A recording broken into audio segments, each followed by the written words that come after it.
И он начинает мне писать: давай, если ты мужчина, там, стойки, драться, короче. Я говорю, хорош. Первые номера попались. 2 бразильца подряд попались. Из 100 человек самые топы. Прикинь, это вообще жестко было. Потерялся на 5 секунд. Я просыпаюсь на нем. Я думаю, бой окончен, да? Уже все, меня вырубили. А почему Джон Джонсу можно? Ну, конечно, я не Джон Джонс, но все-таки правила едины же. А что касается вот фейковых черных поясов, да? Таких много. Почему бы и нет?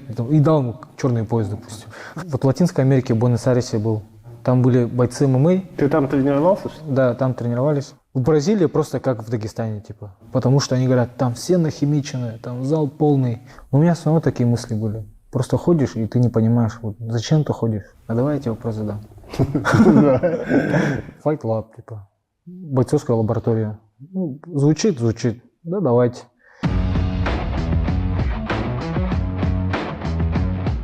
Всех приветствую, дорогие друзья. И сегодня мы в гостях в клубе единоборств Fight Lab у гостя нашей программы Федора Гаюкина. Федор, приветствую. Здравствуйте. И как дела у тебя? Нормально. Вот клуб открыли, работать будем. Вот еще раз поздравляю с открытием Спасибо. своего клуба. И расскажи, как пришла эта идея открыть свой клуб? Открыть свой клуб, идея пришла задолго до, можно сказать, профессиональных боев. Уже тогда я хотел что-то свое открыть. Просто в мечтах было. И спустя столько времени удалось воплотить в реальность. И сейчас все своими силами сделали. И будем потихоньку работать уже на масштаб, можно сказать. На самом деле это очень грандиозное событие, открыть свой зал. И какие эмоции ты испытал первые? Если честно, было тяжело. Ну, так как мы сами все делали, и прям вообще времени ни на что не было, ни о каких-то лишних мыслях, там, да, вообще речи не было. Просто работа, сделать, сроки доделать, и все. А инвестиций никаких не было или все на свои деньги? Инвестиции со стороны? Да. Нет, не было. Все на свои? Инвесторов не было, да? Нет.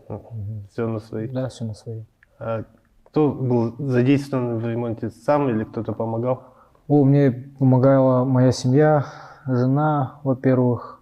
Мы с ней это много обсуждали, долго, и она всегда меня поддерживала, вот со стороны спорта, да и вообще в целом. Ну и брат мне помогал все это время, двоюродный. И дядя приходил, тоже помогал по некоторым направлениям. Он, узкий специалист вот сантехники, допустим, да. Ну и в общем, там, кафель и тому подобное. Все нам показывал, объяснял. И под его руководством, можно сказать, сложные эти моменты делали. А в целом сами справлялись. Ну, как-то так. А сколько денег было потрачено? Или это секрет? Да, не то, что в секрет. Не скажу, что много, и не скажу, что мало. Нормально. Для обычного, да, нормально. Для обычного человека это может быть много. Ну, то есть для меня это много. И для кого-то это небольшие деньги. Вот.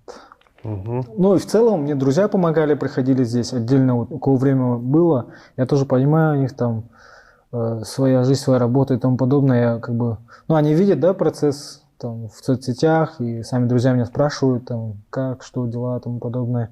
Приходили, кто-то материалами помог, мне лучший друг, одноклассник помог. Друзья по спорту тоже приходили, помогали, по мату.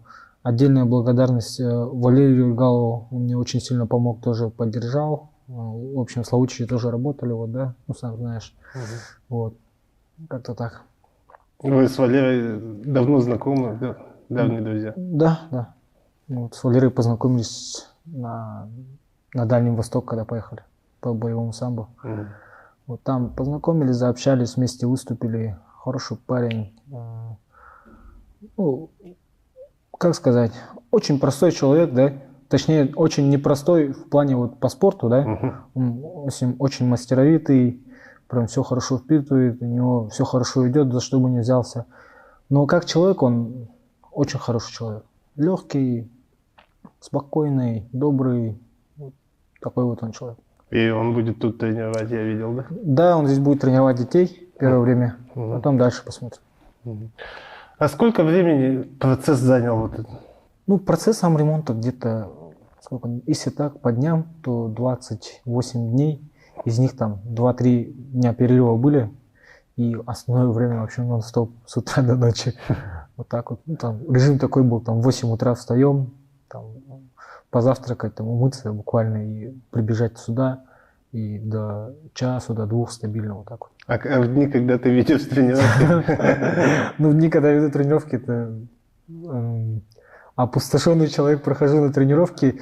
Бывает такое, что на тренировке приходишь, и просто ты, как оболочка стоит твоя, и ты на автомате тренируешь, даже не успеваешь что-то подготовить, какие-то темы, да. Особенно чувствуется с детьми, им там, ну, как бы завлечь их надо, да, интересно там, чтобы сделать тренировку. А ты им показываешь прошлые тренировки что-то, либо там, ну, повторения, да, например, и как бы они там начинают скучать, и что-то там лениться и тому подобное. И надо их заинтересовывать. Вот с ними было особо заметно. Ну, парни взрослая группа понимали, там, потихоньку сами заряжались.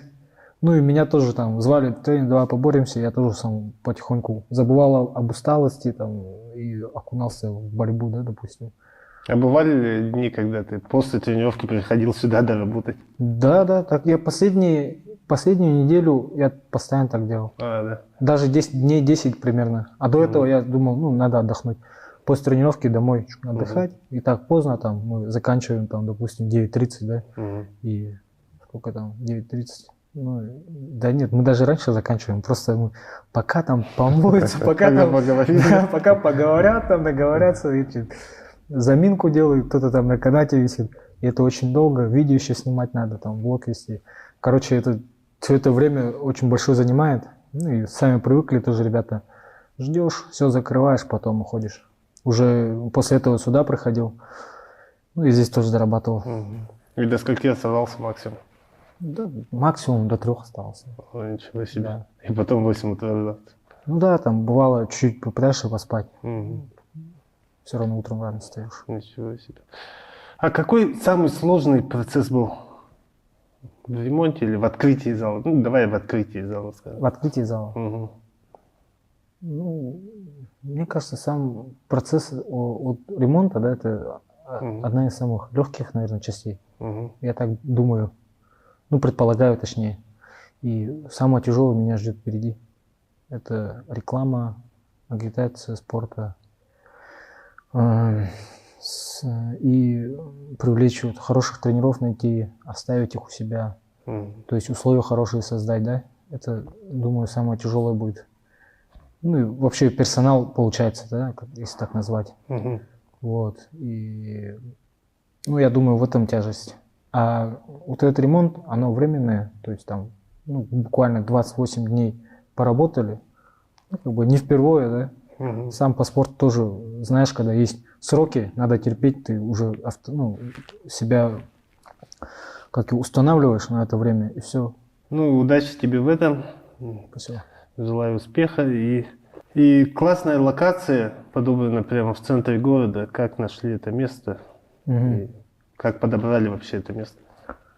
Так, как подобрали, если вспоминать, то это, опять же, жена увидела объявление. Ну, мы частенько сидели вечерами там, да, чук-чук, смотрим объявления, где хорошие места сдаются. Ну, искали как? Да, доска, там, ела, тому подобное. Рассматриваю везде, смотрю. А вот это место они нигде не укладывали, оказывается. Жена просто мимо проезжала, увидела это объявление на улице, что висит, да, на здании прям. И говорит, сфоткала, позвони им сразу. Я думаю, ладно, позвоню. День прошел, забыл, короче, на следующий день смотрю, вспомнил фотографию, позвонил. И сказали, вот, ну, скоро освобождается, там, давайте договоримся. Все хорошо, говорю, приеду, посмотрю. Ну и вот так и нашли. Круто. А название как придумали? Fight Lab. Классное название на самом деле. Ну, да, и... Ну, вообще название у меня в голове не сидело. Название у меня в голове своей, ну, вообще само не сидело, да, я просто в моменте такие сидим, думаю, а как назвать-то? Ну, не знаю, Fight Lab, типа, бойцовская лаборатория. Ну, звучит, да, давайте. На самом деле таких клубов по всему миру, наверное, даже, ну, в России там их много, скорее всего. Ну, просто мне очень как-то понравилось название, остальные как-то избито звучат из-за этого, думаю. пускай так будет. Submission Hunter это как придумал? Submission Hunter. Это тоже такое интересное название. Или это не сам придумал? Нет, я сам. Угу. Точнее, не сам, это вообще такой этот, есть типа стиль такой, стиль в грэпплинге. Например, есть гардпулеры, которые вот сразу на жопу садятся. Все же знают, да, про них? Это гардпулеры. То есть они пули в гард и сразу затягивают, так играют. Есть гардпассеры, это которые сверху работают чисто. То есть он взял тейкдаун и сверху начинает давление, контроль. Типа Хабиба, допустим, да, у них гардпассерская игра, грэпплерская. У меня, например, Submission Hunter. То есть я охочусь за сабмишинами. То есть себя изначально я себя так видел. И хочется себя так дальше видеть. Меня это как бы мотивирует. Даже на тренировке просто обычная мысль. Я вот перед тренировкой себя люблю заводить. Начинаешь идти на тренировку, там наушники надел, там начинаешь слушать музыку, например, какую-то что-то представлять, там, да, и начинает появляться огонь. То есть как печь, короче, топить у себя. Вот, и так начинаю себя заводить. Прохожу на тренировку, и все, я заряженный уже. И так тренировка проходит продуктивнее для меня. И с этим прозвищем, допустим, если я начинаю перед тренировкой думать, надо охотиться за сабмишном, я охотник, типа. И ты себе просто древние инстинкты в себе пробуждаешь. Это реально как работает, как-то так, я думаю. Переход в ММА, когда ты перешел и... Ты сразу перешел в клуб Сахаб Рестлинг ММА, где было много профессионалов, да? Да. И когда ты пришел? И как это получилось сразу с профиками там перейти? Получилось так, что я уже чуть-чуть общался с ними на грэпплинге, когда выступал, да, они увидели то, что какие-то успехи там есть, то, что есть такой человек. Меня взяли в команду, позвали, познакомились, тебя, да? Познакомились, пообщались, начали вместе заниматься, потом уже потихоньку на ММА перешел, на любительских выступал, Союз ММА брал до Дальнего Расскажи свой любитель, в каком году ты перешел в ММА? Так, не вспомнишь, да? 19-й год, по-моему. Начал с этого, с Союза ММА. Союз ММА вот здесь, в городе Якутске, начал Вероскив, потом Панкратион, тоже одновременно выступали. Потом отобрались на Дальний Восток, в том же году все. На Дальний Восток и дальше чемпионат России, да, наверное, называется, Абдулманапский, вот туда проехали. Все, там до туда дошли. Дальше не получилось в связи с травмой. А так на боевом самбо тоже дрался. До Дальнего Востока доходил, тоже на чемпионат России не получилось из-за работы поехать. В профи, когда ты перешел? В профи перешел. У тебя 3 боя в профи, верно? 3 боя. 2 в СФЛ. Расскажи про эти 2 боя. Так, началось все в 21-м, кажется. В общем, у меня была травма, которую о которой я много не рассказывал, да, там, не знаю, в соцсетях или кому-то вообще, да. Ребро себе там, у меня проблемы были с ребром. И, в общем, там, опухоль нашли. Потом это все удалили, там, восстанавливался где-то полгода, где-то, скорее всего, в общем времени. Можно сказать, за 7 месяцев где-то так. Вот, и все это началось с Абдулманапского. Вот как начал готовиться, билеты на руках, все, вот, сказали, едем в Дагестан, там сборы мини делаем, сразу залетаем на соревнования в Саратов. Билеты на руках, все готово. И на тренировке мне пробивает бок, я чувствую, что болит. Поехал, снимок сделал тот же вечер и увидел там шишку такую. Сказали, у тебя там ребро вот так сломалось. Блин, ладно, а так все оплачено же. Поехали на сборы с таким ребром. Ничего себе. Сколько там? А ты никому не сказал? Я там сказал, то, что чуть болит и все. Не буду говорить, то, что ребро болит и отваливается. Да? Решил так поехать. И, на самом деле, как бы не сказать то, что он там прям сломанный, и он, скованность была. А я мог двигаться нормально. Если разогретый, тем более не чувствовал сильно. Да? Там скорее трещина, наверное, была. И какие-то моменты очень дискомфортно было. Например, при борьбе и тому подобное. И, в общем, так отбился. В бою я вообще ничего не чувствовал. Так отбился и, может, даже сказалось, я не знаю, не могу отмазываться, да, так. Когда боролся, что там не было? Нет, нет. Вообще я ничего не чувствовал в бою. Мне там нос пробили, мне это больше чувствовалось. Вот. И все, после этого операцию сделали и восстановился, начал ударку подтягивать. И потом уже вот на СВЛ Слава Чумаченко общался, это президент лиги СВЛ. Он же с Якутска, кстати. Да? Да. Ничего себе. Заобщались, и говорю, убиться хочу и тому подобное. И все, и у него вот бой нашли, соперника нашли, сразу полетел и драться. Это первый бой против... Нурмухамед, по-моему. Да, Нурмухамед, да. Молодой пацан. Молодой парень, да. Вольник какой-то там ушей. Ну, ты там его спокойно вообще убрал быстро. Да, видно, что грэпплинг не тренил. Защиты нету вообще там, ну, защиты ног. Хотя там с ударами он прыгал, я уже вижу то, что пытаюсь уклоняться, и сзади сетка, падаю вниз. Да. И Ты специально сразу... его так затащил, да? Нет, на самом деле это просто импровизация же. Не знаю. Я подумал, это может ты специально так упал. Я просто от плюха уходил, думаю, сейчас вымахается, назад отхожу, а он все кидается, и прям в итоге оказалось так, что я падаю, и просто ногу увидел и поймал. И смотрю, он не защищается. А что мне делать? Не поддаваться же. Взял и сделал болевой. И там в углу у тебя была жена даже, да? Да. Мы вместе просто после этого отдыхать должны были ехать. Жена, там друзья были, да, которые в Новосибирске живут, и там помогали, вместе все делали. Вот. А второй бой я его не нашел. Ну, я нашел только нарезку в Ютубе. Там тоже на СВЛ, и завершилось все достаточно быстро, верно? Да. Расскажи про этот бой, потому что его в полном доступе нет. Честно рассказать. Да. Короче, этот бой такой был чуть странный, да? Я говорю, ну вот, меня спрашивают, биться будешь? Да, буду. Вот такой есть человек. Ну вот его отправляют анкету там. Но я смотрю, когда ты его видел, вот, то, что он до этого еще дрался вот на первом бою, когда он параллельно где-то с кем-то должен был драться. Когда ты дрался. Да. Он то ли не появился, то ли что-то случилось. Я не обращал на это внимания. А потом он начинает мне написывать. Ну, я согласился, говорю, давай. И он начинает мне писать. Давай, если ты мужчина, там, стойки драться, короче. Я говорю, стойки драться. И он мне постоянно пишет и пытается давить там, ну, мужское, типа. Если ты мужчина, дерись стойки. Я говорю, иди, говорю, в бокс или куда-нибудь, кулачку иди, короче. Что ты мне мозги делаешь? Давай драться, говорю. И он мне так надоел, что я подумал, я сразу зайду и тебе пройду ноги, короче. Мы начинаем бой, он ручку подает и сразу кидает джеб сильный. И там момент такой был, знаешь, там все не так было, если честно.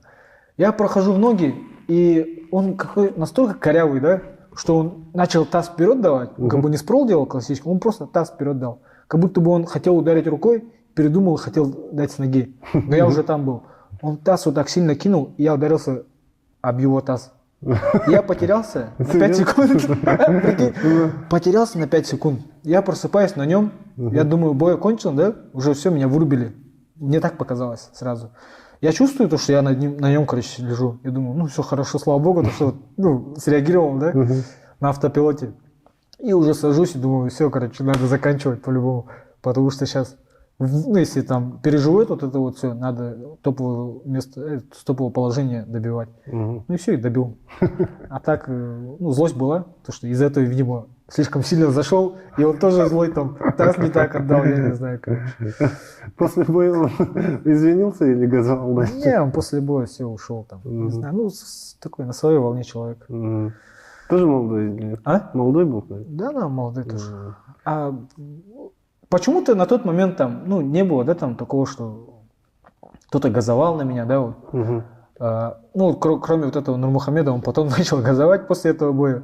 Первый чувак. Да, вызывать начал, говорю, не, так, все уже с ним понятно. А он хотел реваншировать? Да, реваншировать хотел. Ну, там что-то его друзья прыгали, не знаю, ну, как-то так получилось, что мы, в общем, не подрались. И третий там раз, короче, и второй, то есть раз, и там всего друзьями. А друзей его как их звали? В смысле, где? Ну, прям после боя, там слово же дают, и там что-то говорили, и там они выскакивают, и тому подобное. Это как типа По ПВВ? Да, типа по ПВВ, короче, делать пытались. Это вообще кошмар какой-то. Надо это побыстрее, чук-чук. А у меня ноги там проходят в октагоне. Думаю, вообще. Надо было тапнуть его просто.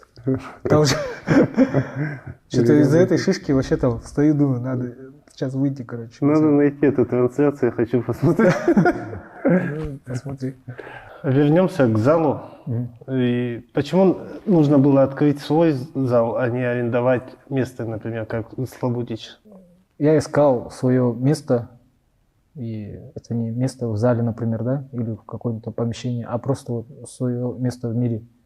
Ну и моя цель это была открыть клуб и там работать. Какие виды спорта, детские, женские, ну вообще расскажи, какие тут будут, есть? В целом, из названия, да, если исследовать, то есть это связанное с ММА, единоборство, вообще изначальная цель. То есть обязательно должны быть ММА, грэпплинг, бокс, типа кикбокс, ударный вид спорта и борьба, да, вот это вот все должно быть. Остальное это уже, если свободное время есть, там, да, боевое самбо, там еще какие-то виды спорта. Кто есть, кто приходит и будут, например, вот, тренера говорить, вот мой вид спорта, он хороший, есть много народу, желающих, пожалуйста, вот приходите, занимайтесь. А так, в целом, если время есть, то и я не против, конечно, чтобы женщины занимались, например, фитобокс, чтобы начинали оттуда, потом переходили, например, на другое дальше, да, то есть уже на бокс конкретно. Вот. Мне это кажется, имеет место быть такое. Основная направленность зал, чего это? ММА или все-таки грэпплинга или джиу-джитсу? Основная направленность это ММА скорее. ММА, да? Да. В моей голове это ММА. Но в данный момент для меня актуально это грэпплинг пока. То есть я со своей группой сейчас работаю, и других людей тоже агитирую, в основном БЖЖ, грэпплинг, да, и ММА. Вот. И в Якутске нет такой школы, которая вот ММА стиль грэпплерский, БЖЖшный. Такого нету. И хотел бы я так акцентировать. Например, кто-то хочет себе подтянуть свой партер, например, да, допустим, он ударник, он в ММА там выступал и хочет подтянуть свой партер, именно атакующий грэпплинг или защитный, допустим, да, и если он хочет это, он приходит сюда, например. Также хочется, чтобы в будущем отсюда профессионалы выходили, индивидуальные тренировки, там, индивидуальные подготовки на соревнования, ну и такого рода вот опции, что были, хочу. Особенно под ММА. Какие виды тренировок ты сам будешь вести? У меня в планах вести ММА, взрослую группу, и грэпплинг, взрослую группу. Ну и детей там тоже по грэпплингу, как у меня была группа, так и остается. И на самом деле в других городах, да, утренние тренировки очень актуальны. Вот. Здесь многие тоже, я видел, тренируются. Вообще в целом люди, да, утром тренируются, там, продуктивные люди, там, предприниматели, например. Ну вот, для них, если для таких людей, там, для жаворонков, вот, как раз время есть утреннее. Ну и дальше будем смотреть там, по запросам, кто-то захочет ММА утром, можно и ММА утром сделать, например. А индивидуальные тренировки? Да, индивидуальные тренировки тоже планируются. Как я понял, тогда зал будет функционировать и утром, и вечером, а днем. А он будет вообще полный день функционировать или как? Можешь этот момент объяснить? Да, полный день будет функционировать. С утра, вообще режим работы там с 9 до 9. У нас есть ранние группы, как бы тут есть доступ, да, из-за этого с 8, там, 7, пожалуйста, можно приходить, это уже через меня там записаться, если можно это сделать. И то же самое, вот вечером тренировка, например, поздняя, да, там 20:00, потом все. Чтобы люди не заходили, не выходили, закрыли, все. Тренировку закончили и уходим. Целый день будет тренировки. Индивидуальные, они планируете вот так, да? По времени, скажем?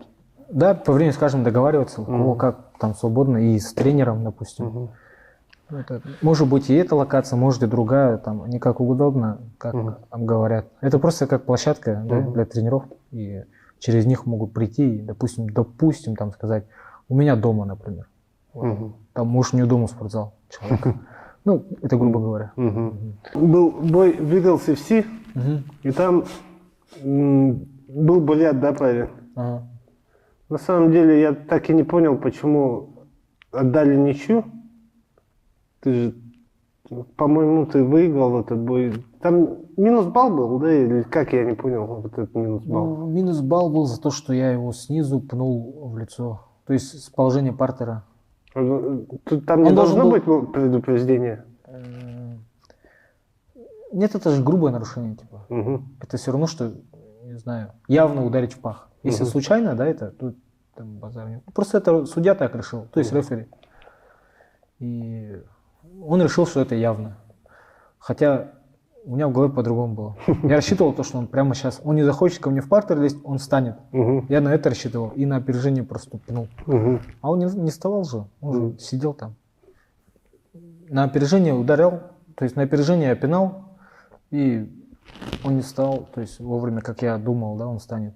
Я думал, он там залезет в партер, он не стал этого делать и остался сидеть. Просто он движение такое сделал, как будто хотел встать. И я на опережение пинаю и делаю явные нарушения, там минус балл считаю. Соперник весь бой убегал. Это было очень странно. И ты сам был удивлен такой тактикой?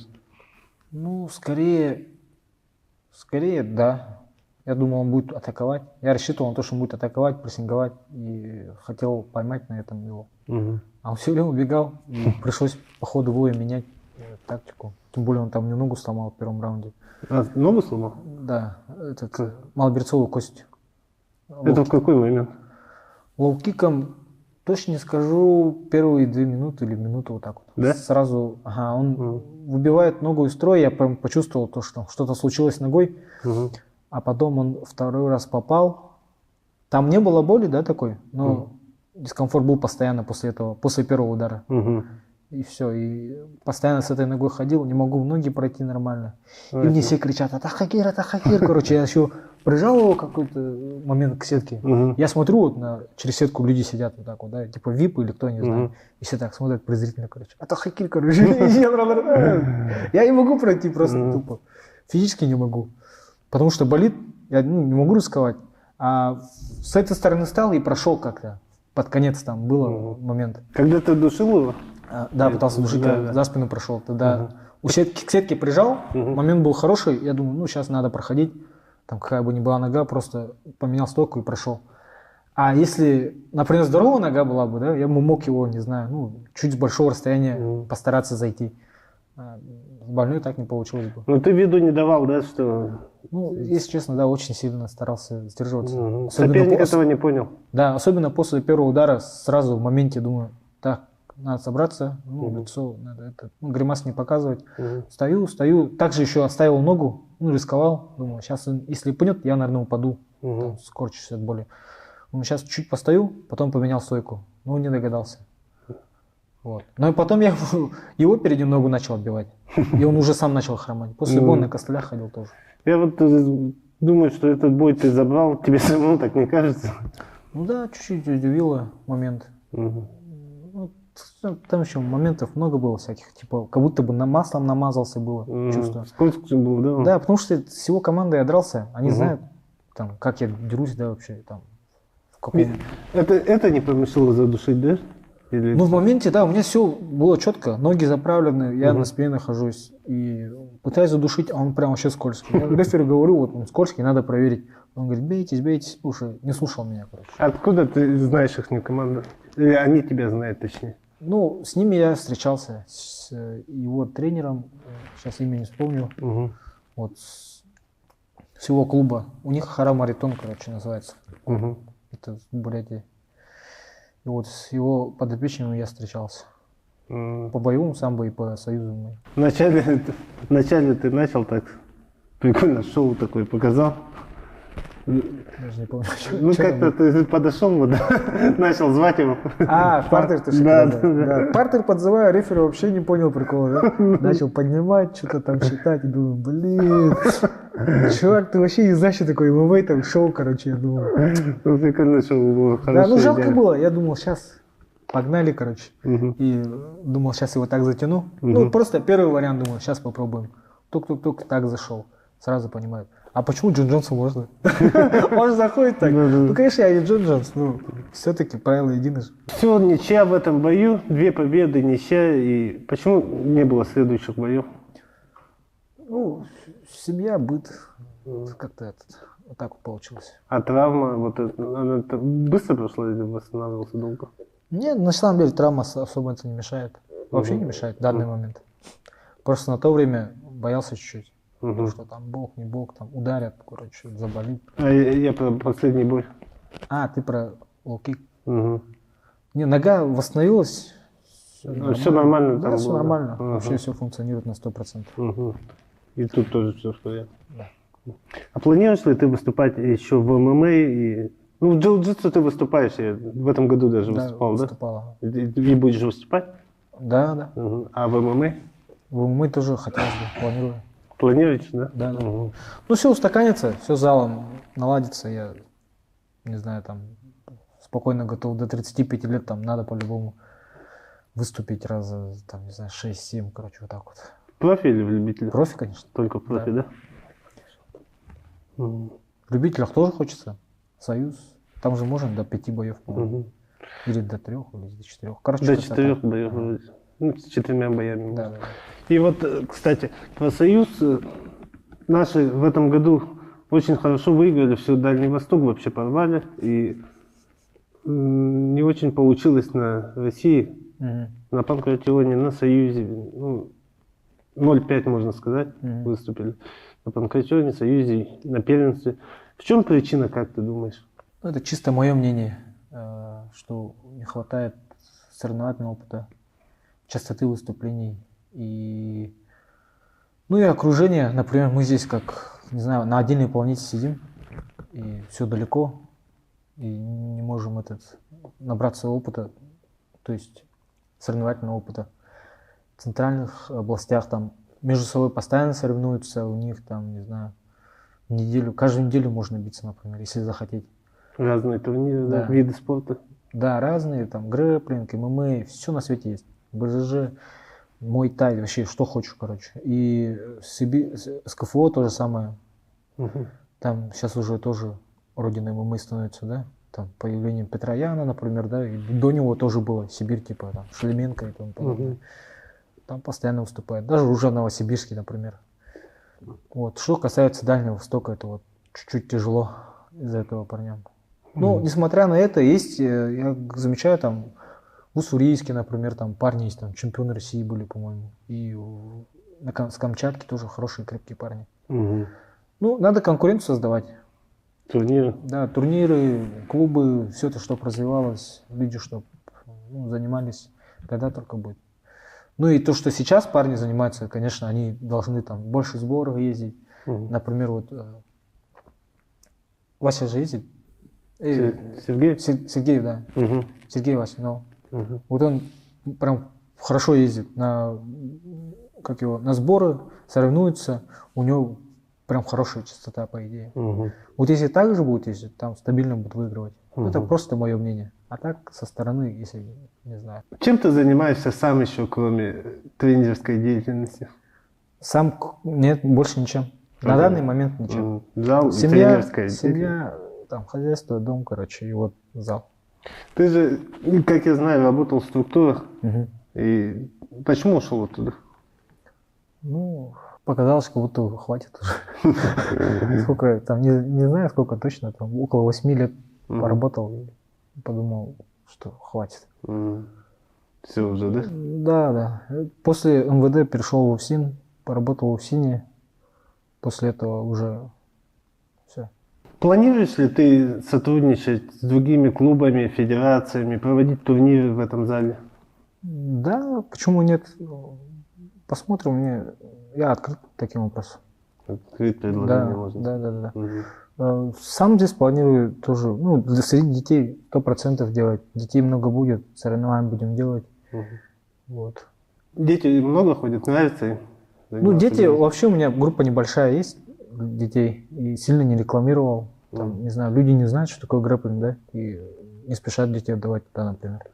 Вот из этого надо хорошенько, качественно рекламировать, чтобы люди понимали, для чего это как минимум самооборона, да, Потом уже, если джилу там переходить, то это уже на соревнования можно ездить. Ну, короче, как-то так донести надо до зрителей. Ну, а в целом там ходят дети, им нравится. Там, потом они рассказывают, как они отбивались от буллинга школьного, короче. Главная цель открытия своего зала, и каким ты видишь его через 5 лет?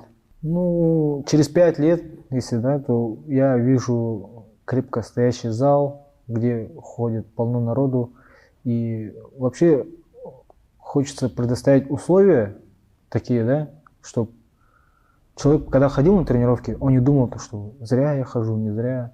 Но у меня все равно такие мысли были. Просто ходишь, и ты не понимаешь, вот зачем ты ходишь. Впустую тренируешься. Вот ресурс свой впустую тратишь. Время свое тратишь. А надо, чтобы ты вот ходил и был уверен, что ты вот не зря время тратишь, ты готовишься туда-то, за тобой есть поддержка, которая вот пойдет там, ну, тебя доведет до финала, например, да, там, не знаю, на соревнования, короче, поедем, там будет поддерживать и тому подобное. То, что даже это касается профессиональных бойцов, например. Вот, ну, можно сказать, даже особо их это касается. Да, такие моменты бывают, как будто ты потерялся, ходишь и не знаешь там, чего ждать. И хочется, чтобы чтобы были люди уверены в себе в этом плане, чтобы не думали о лишнем. Просто тренировались, делали свой, тогда результат будет. Как и когда ты начинал свой путь вообще в единоборствах, в спорте? С 16-го года начал заниматься у Стручкова Александра грэпплингом. Только вот где-то год прошел, уже на джил перешли, начал соревноваться, понравилось, и дальше пошло-поехало. Ну, а до этого я выбрал грэпплинг. Почему? Потому что это база для ММА. Самое то, что мне доступно, это был грэпплинг. А ты до этого занимался борьбой или хапсарай? Нет, да? Ничем не занимался. Только в детстве меня отец тренировал. Чисто на физуху, там, гири мы, короче, тренировались. Он на меня на масс-рестлинг готовил. Мастер Брэндит. На национальные виды спорта вообще готовил. И ну, сам лично тренировал. У меня не было там тренера, куда-то я в зал ходил, да, только вот отец у меня тренером был. А потом уже, когда вырос, там, не до этого было, там, студенческие года, там, после армии уже пошел на грэпплинг. И там уже думал, надо ММА заниматься. Вот. Так и начал, потом уже на ММА перетекло все это. Какие регалии ты имел в джиу-джитсу, в грэпплинге? И до какого пояса дошел? Ну, на данный момент у меня коричневый пояс.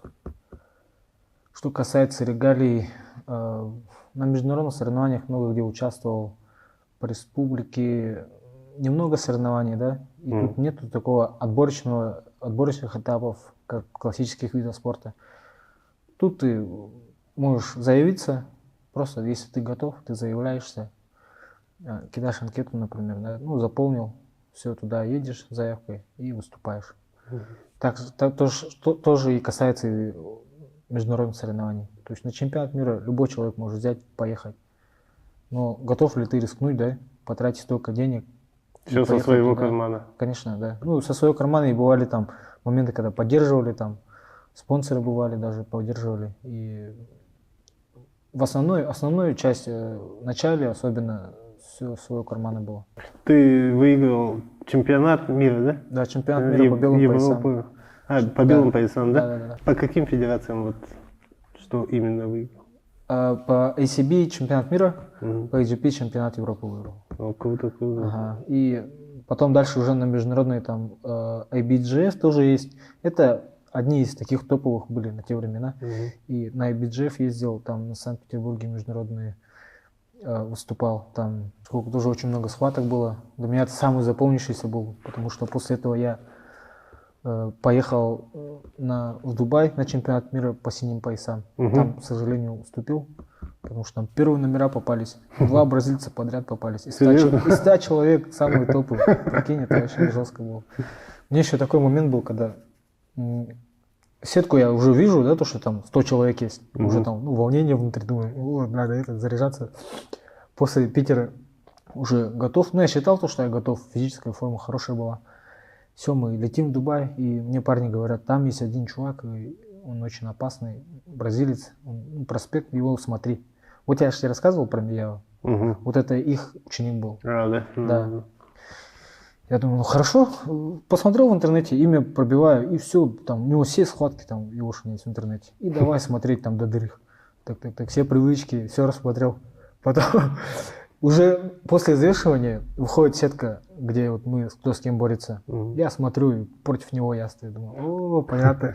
Ко мне подходят ребята, видишь же, да, там, казахи с СНГ, там, русские даже подходят, о, ты с ним стоишь, ну, ты, короче, пролетишь. Вот так вот общаются, да? Я думаю, ну, хорошо. Я-то себя уверен, думаю, по-любому тебя порву, думаю, про себя. Все, заходим. Он где-то моих габаритов, нормально так все. И начинаем с ним бороться. Выигрываю на тонкого 2-0 его. Он сам начинает в конце не верить, что он не может выиграть. Ну, по лицу видно. А вначале он стоит только расслабленный, думает, я сейчас перееду его, короче. Вот так вот, ну, лицо у него такое было. Потом начинаем бороться, и в итоге я его сушу и в конце 2 балла забираю. И все, и он там сломался, короче. Ну и я тоже сломался, он уходит, я тоже ухожу после этого, и там вообще не могу. Очень устал. Сдерживать такого вот спортсмена, да, он вообще супер сложный был. И эти парни, ну, не верят, казахи там были, там толпа их была. Ты что, его выиграл, что ли? Я говорю, да ну, типа, они не верят. Там потому что кулисы были, и всех спортсменов туда заводят, и по очереди выводили. Они не видят. Там арена большая, туда вводили. Вот, и заходим, я сюда, а он туда, получается. Ну, и как-то так. И потом вторую схватку тоже с бразильцем. Тоже бразилец. Но он был какой-то этот молодой, ему там только 18 или 17 исполнилось, его допустили туда, и он там вообще вот такой длины, короче, был. Да, ну, много веса, видимо, кидал. А так он сначала сидел, мне парни говорят, вон он сидит, с ним будешь бороться. Смотрю, такой, ну, ребенок сидит, ну, нормально, выиграю, думаю. Ухожу, не тут-то было. Ну, там тоже по баллам. 3-0, что ли, как-то так проиграл ему. Он сильный, да? Сильный, конечно, он хорошо. Ну, технически подкованный. И вот с первой схватки Бен свислил, и с ним вот тяжело было. Уже. Да. А там через сколько схватки идут вот, на там турнирах? Да. Как конвейер проводят. Первые до полуфинала, как конвейер вообще подряд. Бам, заходите. Бывало даже... Несколько ковров, да? Так? Да, очень много. Там... Не ошибаюсь, если там около 50 ковров. Потом меньше делают. Уже финал, там маленькие ковры делают, и все, там борются. Ну там такой здоровенный зал, что там не знаю, заблудиться можно. Да, и там гости приходят, там какие-то шейхи сидят, там типа такого. Ну, шоу устраивают конкретное. Там одна сторона стены, все это экран, типа. Тут тоже, типа, вот тут везде свет, музыка, короче, у тебя вообще башка вот так. У нас в России как? В России сейчас... Турниры. Вот на данный момент на очень хорошем уровне. ACB делают сейчас очень хорошо. ACB это ACA, да, почти, или нет? Ну, как бы. Или нет? Вообще, да, скорее. Когда раньше ACB же было, да? ACB, и потом, это же Майрбек Хасиев был, и у него есть сын.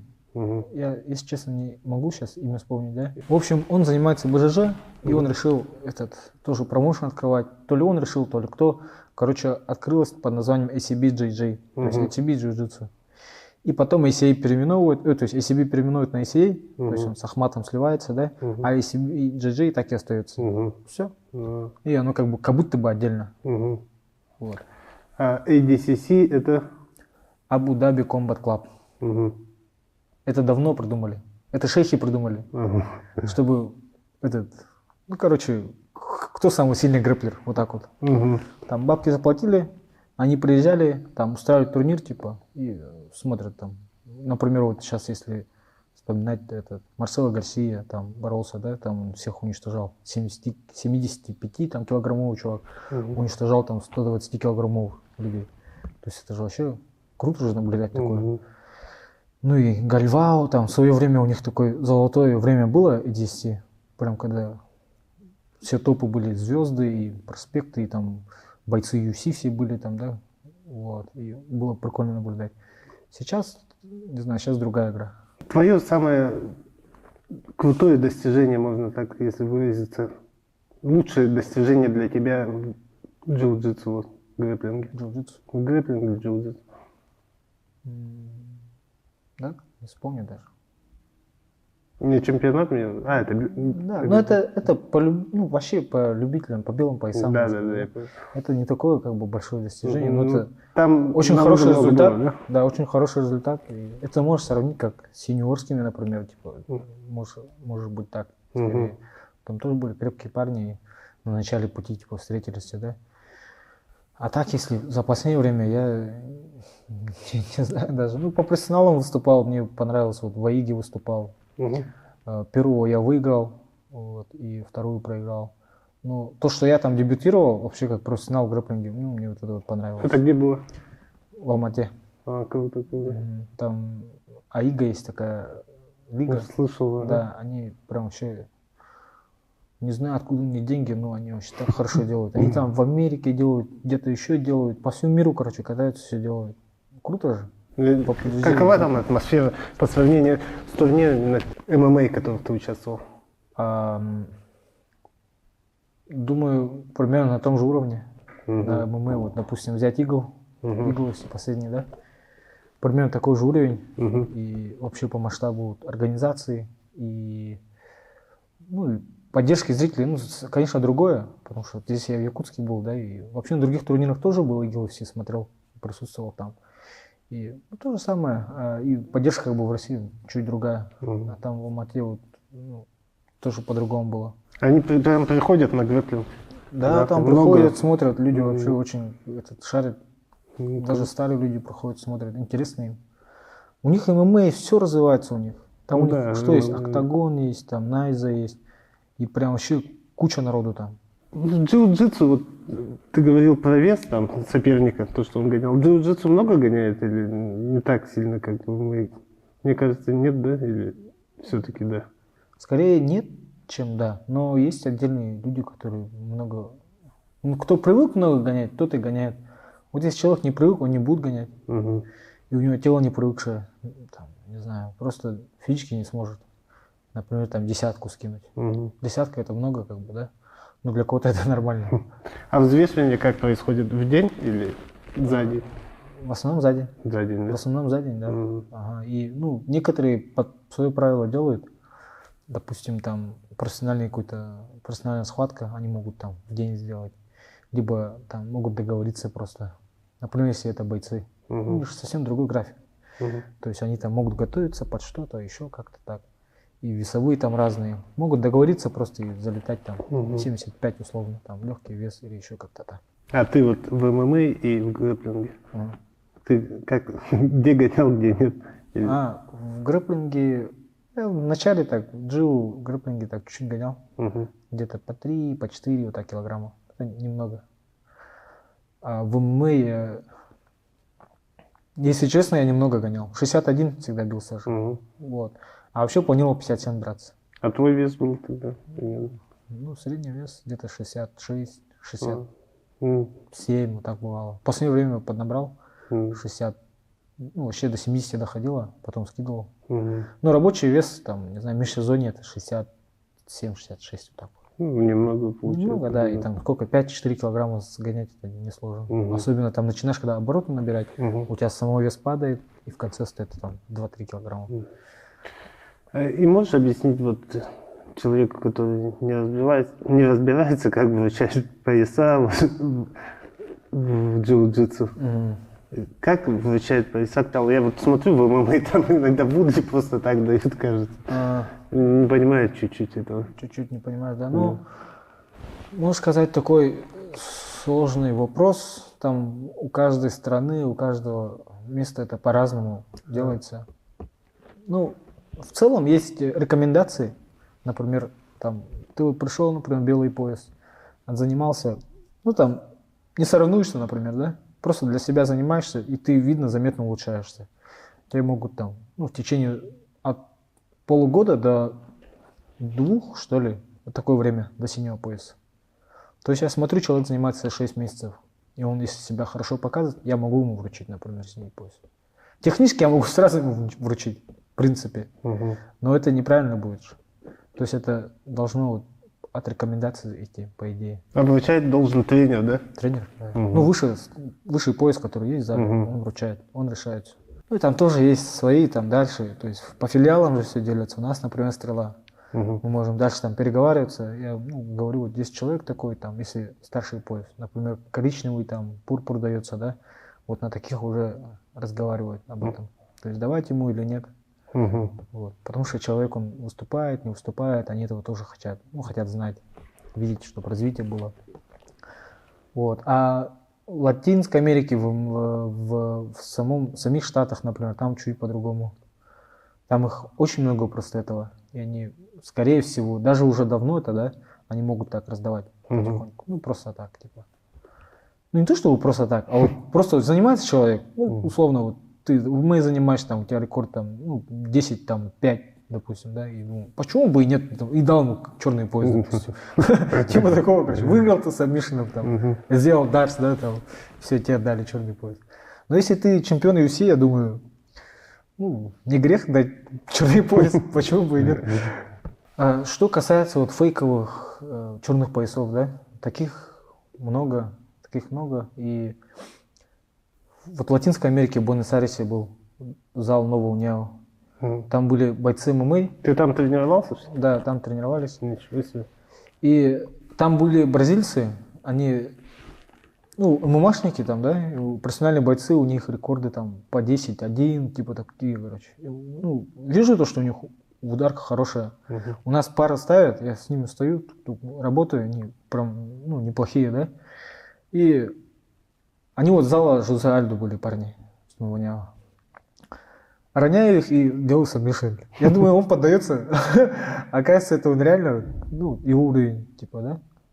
Ну, то есть он чуть-чуть там пытается что-то сделать, но я понимаю то, что это не черный пояс. Он черный пояс. Да, и парни рассказывают, это черные пояса, типа. Такой думаю, а он весит там 75 килограмм, короче. Там выступает, ну, не знаю, 61, наверное, как-то так. Ну, таких там достаточно людей. Это зал джиу-джитсу был или? Нет, это был зал ММА, и там просто были, ну, ММА, как бы я на ММА ходил. А ты на ММА именно ходил? Да, там были БЖЖшники, конечно, там базару нет. Тренер у них очень хороший был. 61 тоже весил где-то. И он этот, ну, прям еще хороший был. Он в ГИ особо не тренировал, он чисто грэпплинг, но в ГИ. И этот, на леглоке работает, на ноги. Чисто так работает. Вот. Ну, неплохие тоже есть. Ну и такие тоже есть, которые фейковые, ну, которых ты вот рассказал. А какой уровень пацанов ММА в этом зале? На самом деле там ММА у них не очень развит. Это в Аргентине, да? В Аргентине.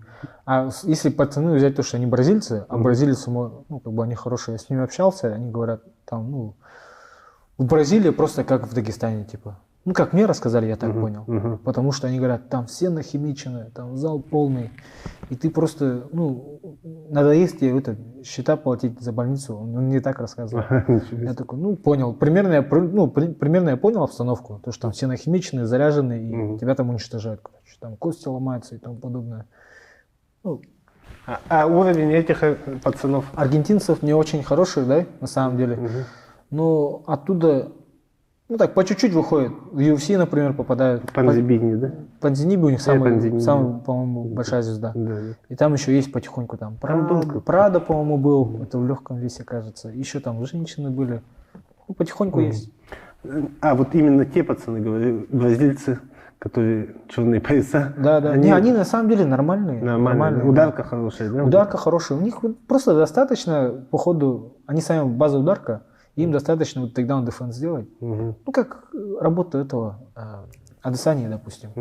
Ему просто защитная нужна борьба, и все. Он же защищается от проходов и в стойке спокойно работает. Все, он свою сильную сторону делает, а от прохода защищается. Как тогда, когда ты выступал, ты совмещал работу, карьеру и личную жизнь? Не знаю, само собой получалось как-то. Хватало времени, да? Ну, тогда было как, первое дело это работа. Ну, то есть на работу нельзя опоздать, ничего такого, да, там не простят, короче. Работаю, и потом уже семья, допустим, там, ну, семья, ну как, мало времени уделял, конечно же. И тренировки, все. Тренировки позднее время, после работы туда, на тренировку. Не всегда успевал, но старался. Работа отпускал ли на турнире, да? Спокойно отпускал? Первое время они об этом даже не знали. Мгм. Потом, когда начал выигрывать, уже начали там слухи идти, они уже знают. Мгм. И оттуда уже какие-то поощрения пошли. Там, хорошо, ладно, иди. Типа. Мгм. Даже на тренировку иногда пораньше отпускали. Ну, Хотя никому так не разрешали. Мгм. А давай я тебе вопрос задам. Да. Это Почему ты начал интересоваться ММА? Просто я не видел тебя раньше, да, вот, допустим, вот, в этой области. И потом резко ты появляешься, начинаешь поддерживать, снимать. Вот это мне интересно стало. Ну, я сам смотрел всегда ММА, ну, с какого, с 15-го, что ли, года начал. Мне очень понравился этот вид спорта. Ну, и UFC начал. Потом постепенно российские промоушены смотреть. Fight Night, ACA. Ну, так, вот эти 3 промоушена смотреть. Потом, ну, как, Петя Дмитриев, Пека же есть. Вот, он мой близкий друг. И когда-то, когда он приехал после Дагестана вроде, мы с ним часто общались и даже хотели тогда снимать уже про него там видосы, про подготовку, фильм прям хотели снять. Потом что-то вату катали, он вату катал, я вату катал, я там этим занимался. Свадьбами больше. Работа, да? Ага. Потом прошлым летом я пацанам написал, Сазону, Васе Ларионову, всем. Давайте, говорю, снимать интервьюшки, подкасты прошлым летом. Так, теперь о тебе. Обратно. Вернемся, да? Ага, вернемся к тебе. Вот ты активно ведешь свои соцсети, и прям круто это получается, снимаешь различные видосы. Откуда у тебя талант в этом направлении? Я бы не сказал, что талант. Просто снимай. Я не знаю, просто снимаю видео и, ну, знаешь, это обычное видео такое получается, даже очень плохое. Я даже, ну, вот когда снимаю, думаю, блин, ну не то, но я не хочу людей там задерживать, да. Я вот, ну, парней свободно прошу, сними, пожалуйста, там. Ну, сняли, допустим, видео, все, разошлись. Я смотрю, тук-тук, нигде не затупил, ну, нормально все. Иду домой и начинаю там монтировать, короче, там, обрезать что-то, музыку подставлять и более-менее смотрибельное делаю и выставляю. В основном все вот так вот видео бывает. Ну, залетает так еще? Некоторые залетают, да, и просто здесь, ну, у нас в Сахаре никто этим не занимается. Я думаю, почему бы и нет? Кому-то понравится. Мне раньше очень нравилось, например, такое смотреть, да. На начальном стадии я там, ну, любил такие штуки смотреть, видео, там какие-то приемы. Сейчас я это как бы сам все знаю и вот показываю для людей. Ну, кто-то там занимается ММА, вот, ну, новичок, например. Ну, и для них я снимаю. Это не для профессионалов. Мне там профессионалы пишут, это не так, то не так, короче. Ну, это понятно, ты знаешь, молодец. А вот, ну, молодые пацаны, новенькие, там, они же не знают. Вот для них это. Даже это для женщин, можно сказать, допустим, которые вот хотят там какую-то самооборону, да, базу какую-то иметь. Посмотрел, все. А джиу-джитсу это вообще идеальный вариант для самообороны. Я вот узнал то, что у тебя свои тренировки, когда увидел твой подкаст с Колей, и он тоже так хорошо залетел. Насколько много народу узнало вот то, что ведешь? Ну, знаешь, там мы как-то спланировали это перед Новым годом на кемп. Я там кемп организовал. И, ну, сборы, да, получается, мини-сборы новогодние. И хотелось бы аккурат перед ним. Вот выпустили. Ну, там какие-то эти помешали моменты, то, что Новый год и тому подобное, да. Но в целом неплохо залетел, там, в сравнении с остальными. Я думал, вообще мало будет. Людям, типа, неинтересно будет. Оказывается, еще как интересно смотрят. Круто, на самом деле. В ММА, типа, вот в сегменте, да. Там мне просто парни, типа, говорят, ну, хороший подкаст, там, слушал в машине, например, там, работал, слушал. Ну, я также слушаю, например, подкаст между делом. Да. Какой твой любимый прием? Любимый прием? Треугольник. Треугольник, Да, самый любимый из всех положений треугольник. Почему? Тотальный контроль. Если треугольники взял, то все. Ну, конечно, если человек знает, да, как защищаться, то там многие так адско забиваются. Ну, если ты пытаешься же сделать, ну, это обычно из неопытности бывает то, что вот пытаешься доделать, не понимая, что прием не зашел, и потом у тебя ноги устают. Вот, там нужно вовремя отпускать, короче, в такие моменты. В целом треугольник. Были ли моменты, когда ты хотел бросить спорт и заняться чем-то другим? Да, таких моментов, как и у всех спортсменов, много было. А что мотивировало вот остаться? Ну, какие-то достижения, вот, типа, ну, раньше, например, я всегда мечтал об ММА, и там, когда-нибудь там дойти до UFC, типа такого. Мгм. Например, там, не знаю, уверенность должна быть непоколебимой, да, но в какие-то моменты все равно думаешь, ну, может, хватит, типа, да, там, пора вернуться. Ну, в основном это из-за финансов, финансовые проблемы. Мгм. Типа, там, ты отдаешь спорту все, здоровье, финансы и тому подобное, а в ответ как бы ничего. Ну и, наверное, надо пережить вот этот момент, чтобы получить свое, да, так сказать. Все. Какой бы ты совет дал тем, кто хочет добиться высот в спорте? Ну, типичные советы, да, никогда не сдаваться и идти вперед. На самом деле все просто. Мгм. Просто вот идти вперед, не оборачиваясь. Если решил, то надо делать. А так, попутно это все уже совсем другое. Что отвлекающие моменты, да, некоторые. В целом выбрать цель и идти туда. О чем ты мечтаешь, кроме развития своего зала и, ну, своей карьеры? Много чего. Ну, как сказать, кроме типичных, да, там, типа, здоровья и тому подобное, я не знаю, ну, в рамках зала я хотел бы, не знаю, дойти до UFC, хоть если даже не сам, то кого-то туда провести, например. Ну, да, да. Ну, до топа мне очень хочется это сделать когда-нибудь, чтобы у кого есть такое желание, и помочь ему в этом, потому что я, ну, понимаю таких людей. Мгм. Вот, и для этого и все это организовывается. Круто. Спасибо, Федя, за подкаст. Получилось круто, информативно. Поздравляю тебя с открытием этого прекрасного зала. Удачи тебе, клиентов много, побед, Чемпионов, да, побольше. чемпионов побольше, да. Спасибо большое. И Спасибо за побед тебе. приглашение.